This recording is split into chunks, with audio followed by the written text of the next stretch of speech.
tai ką jūs jau atsidaryti, atnešiau šiukšlės iš namų.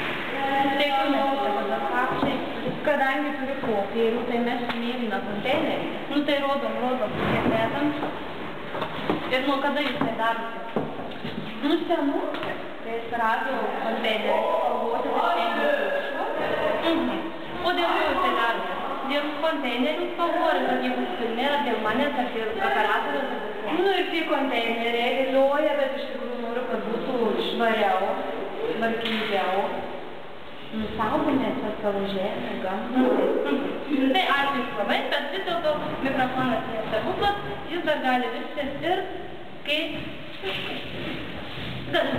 galbūt jau jį reikės užmest, nu pagal kurį nors konteinerį. Va, kaip sakoma, turės prie skėčio moto. Ačiū.